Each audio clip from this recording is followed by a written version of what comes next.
मिरची, तर ही शिमला मिरची आहे आणि ही दुसरी आहे। तर यामध्ये ना लसूण, भाजलेले धने, थोडंसं खोबरं, भाजलेले शेंगदाणे, थोडी हळद, मीठ आणि हा थोडासा गरम मसाला टाकलेला आहे। तर हे मिक्स करून घेत आहे। आता केलेले आहेत, आता कट करून घेते।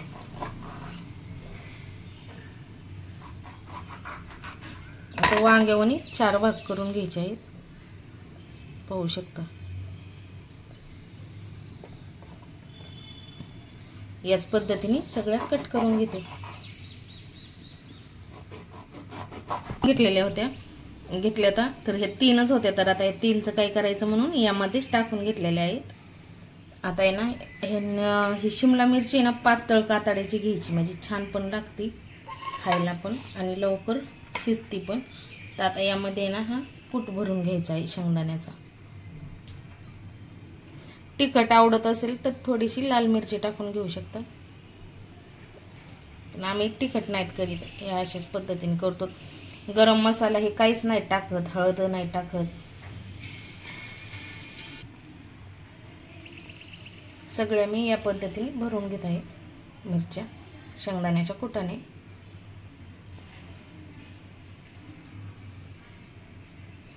तर मिरच्या सगळे हे कुटाने मी भरून घेतलेले आहेत शेंगदाण्याच्या कुटाने। तेल टाकले कढईमध्ये, तर एक दिवस पाणी गरम केले तर इथपर्यंत कशी कढई झालेली आहे पाहू शकता। कंस उकडलेले होते यामध्ये मकाचे। मिरची टाकून घेतोय, शिमला मिरची पाणी न टाकता छान अशी परतून घ्यायची,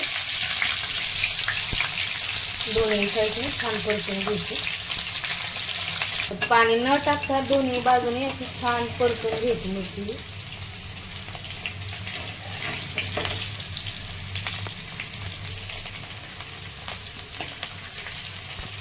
पातळ कातड मिरची असल्यामुळे पटकन शिजते।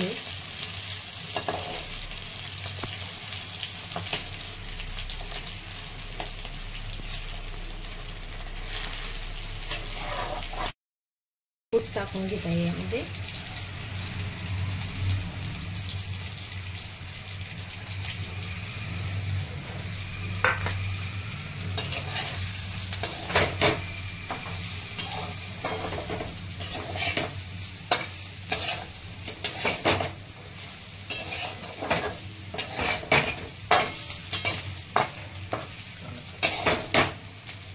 थोडीशी कोथिंबीर टाकणार आहे, नाही टाकली तरी चालतंय, आणि ते टाकून घेत आहे कोथिंबीर। आणि ही मिरची ना आता खाण्यासाठी तयार झालेली आहे, छान शिजली पण।